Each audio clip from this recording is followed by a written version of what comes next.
को देखो संसद ओम हो, बिरला विधानसभा हो, बाचस्पति पंचायतें अभिभाषण हो, उनकी भूमिका बढ़े, उनमें प्रतिनिधित्व आरक्षण की व्यवस्था के अनुसार प्रतिनिधित्व मिलता है, लेकिन प्रतिनिधित्व के साथ साथ उनके सामाजिक आर्थिक के बदलाव के लिए ये संसदीय समितियां नया इनोवेशन, नए विचार, नए दृष्टिकोण, बदलते हुए भारत के अंदर हम किस तरीके से कौन सी योजनाओं के माध्यम से उनके जीवन में व्यापक परिवर्तन ला सकते हैं। क्योंकि अगर 75 वर्ष बाद भी हम इस समाज के अंदर शिक्षा नहीं पहुंचा पाए, शिक्षा व्यक्ति के निर्माण के साथ उसके जीवन के अंदर नए परिवर्तन का सबसे बड़ा आधार है, और इसीलिए हमारी संसदीय समितियां जहां शिक्षा हो, आर्थिक संसाधन हो, अभी हमारे उपसभापति ने सही कहा था,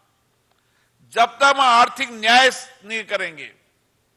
उनको रोजगार की दृष्टि से जोड़ना, उनको आर्थिक सशक्तिकरण करना, जब तक हम इस समाज में बदलाव नहीं कर सकते। और इसीलिए ये सम्मेलन आयोजित करने का हमारा लक्ष्य यही है कि संसद की समितियां और विधानसभा की समितियां, जिन राज्यों ने नए इनोवेशन किए, नए रिसर्च किए, इन समितियों के माध्यम से अपने अपने राज्यों के अंदर सामाजिक आर्थिक परिवर्तन किए। उसके साथ संसद की समितियों ने समय समय पर अपनी निर्णयों और फैसलों के आधार पर कई प्रशासनिक निर्णय कराए, कई लोगों को कई नौकरियों के अंदर नियमितकरण करने के साथ उनके अधिकारों को सुरक्षित करने का काम किया है। संसद की समितियों ने जो सिफारिश दी, सरकार ने मानी है, और इसी तरीके से राज्य की विधानसभा के अंदर भी हमें इसी तरीके की चर्चा करनी होगी, क्योंकि देश के अंदर संसदीय समितियां दल से ऊपर उठकर अपने विचारों की अभिव्यक्ति करती है। वह इन वर्गों को न्याय दिलाने के लिए, उनके आर्थिक सामाजिक अधिकार सुरक्षित करने के लिए समय समय पर व्यापक चर्चा करती है। और इसीलिए इन संसदीय समितियों के अंदर हम हमारी चर्चा, संवाद और विचार विमर्श को और गहरा मंथन करें। अब समय आ गया है कि हम इस 75 वर्ष की इस लंबी यात्रा के अंदर उनके बजट अनुमानों के आधार पर, उनके प्रशासनिक सेवाओं के आधार पर, उनके जीवन में बदलाव लाने के लिए, उनके लिए क्या क्या हम बदलाव किस किस तरीके से योजनाओं से ला सकते हैं,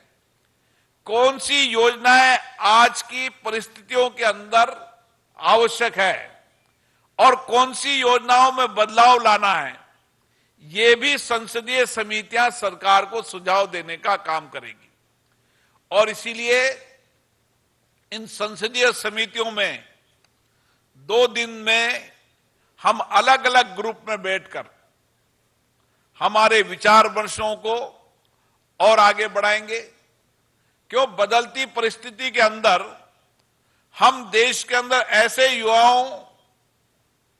जो भारत का नेतृत्व दुनिया में करें, और मुझे खुशी है आज अनुसूचित जाति, अनुसूचित जनजाति के युवा बौद्धिक क्षमता के अंदर, तकनीकी के अंदर, विज्ञान के अंदर, टेक्नोलॉजी के अंदर, हर क्षेत्र में अलग अलग बिना आरक्षण के मिले हुए भी देश और दुनिया में नेतृत्व कर रहे हैं। और इसीलिए भारत के नौजवानों के जीवन को बदलाव करने के लिए इन संसदीय समितियों के अंदर शिक्षा से लेकर, तकनीकी शिक्षा के लेकर, डिजिटल शिक्षा से लेकर विज्ञान और टेक्नोलॉजी शिक्षा के अंदर हम सरकारों को सुझाव दें कि बदलते परिप्रेक्ष्य के अंदर जो प्रौद्योगिकी का युग आ गया है, तकनीकी का युग आ गया है, टेक्नोलॉजी का युग आ गया है, तो हम शिक्षा के इन मंदिरों को, चाहे कॉलेज हो, विद्यालय हो, उनको कैसे और बेहतर केंद्र बनाएं, उनको और किस तरीके की सुविधाएं उपलब्ध करा सके, ताकि वह अपनी बौद्धिक क्षमता के नए इनोवेशन से भारत की प्रगति में योगदान दे सके। और इसी के साथ हमारी महिलाएं भी, चाहे अनुसूचित जनजाति की महिलाओं, उन्होंने देश के अंदर अलग अलग क्षेत्रों में बड़ा प्रतिनिधित्व किया है। आज हमें खुशी है, जिस धरती पर हम बैठे हैं वह आदिवासी क्षेत्र से आने वाली महामहिम राष्ट्रपति बनी, आज भारत का नेतृत्व कर रही है, दुनिया के अंदर भारत के विजन, भारत के दृष्टिकोणों को बता रही है,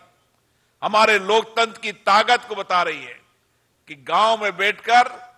एक व्यक्ति सामाजिक न्याय के आधार पर देश का राष्ट्रपति बन सकता है, प्रधानमंत्री बन सकता है, मुख्यमंत्री बनता है। यह हमारी सामाजिक न्याय के लोकतंत्र की ताकत है। और इसीलिए हमें इन सारे वर्गों को जोड़कर, जब तक अगर हम देश को आगे बढ़ाना है तो हमें पिछड़े, दलित, शोषित व्यक्तियों को आगे बढ़ाना होगा। हमें भारत को अगर समतामूलक देश बनाना है तो हम उनको अधिकार और न्याय की आवश्यकता के अनुसार उनको अधिकार देने होंगे। और इसीलिए ये संसदीय समितियां समय समय पर अपने विधायी अधिकारों और संरक्षण में काम करती है, और जो विधायी अधिकार उनको मिले हैं उनको सुरक्षित करने का काम भी करें।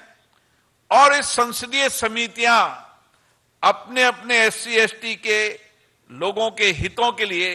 प्रभावी उपाय भी करें, और उनके लिए उनकी निधियों का समुचित उपयोग हो। बजट आवंटन की समीक्षा करते हुए जिस विषय के लिए बजट आवंटन हुआ है वो विषय, उन विषय वस्तु में बजट हुआ, लगाए नहीं लगाए। और कई बार हम संसदीय समितियों की समीक्षाओं और विधानसभा की समितियों में देखते हैं बजट आवंटन हो जाता है लेकिन बजट का ठीक से उपयोग नहीं पाता। ये भी हमें विचार विमर्श करने की आवश्यकता है। इसलिए SC ST के कल्याण की योजनाएं भारत सरकार ने, राज्य सरकार ने, सभी राज्य सरकार और भारत सरकार ने समय समय पर SC ST के कल्याण की योजनाएं भी लागू की। अभी हमारे मंत्री जी बता रहे थे, धरती आबा, जनमन, ऐसी बहुत सारी योजनाएं हर विधानसभा के सदस्य को, हर लोकसभा के सदस्य को उन सारी योजनाओं की जानकारी होनी चाहिए, और उन योजनाओं के माध्यम से समाज के वंचित व्यक्तियों को कैसे अधिकार दिया जा सकता है। सरकार ने योजनाएं बनाई, बजट दिया है, उनको संवैधानिक अधिकार दिया है, उनको विधायी अधिकार दिया है। है समितियों की के केंद्र बिंदु के अंदर उस बजट आवंटन से लेकर, उनके विधायी अधिकार से लेकर, उनके संवैधानिक अधिकार से लेकर तमाम चीजों की समीक्षा करने का काम इन संसदीय समितियों में कर रहे हैं। और इसलिए इस 50 वर्ष के अंदर संसदीय समिति के अंदर अलग अलग अध्यक्षों ने एक अच्छे सुविचारित निर्णय और फैसले किए हैं, जिसके आधार पर कई निर्णय और फैसले सरकारों ने किए,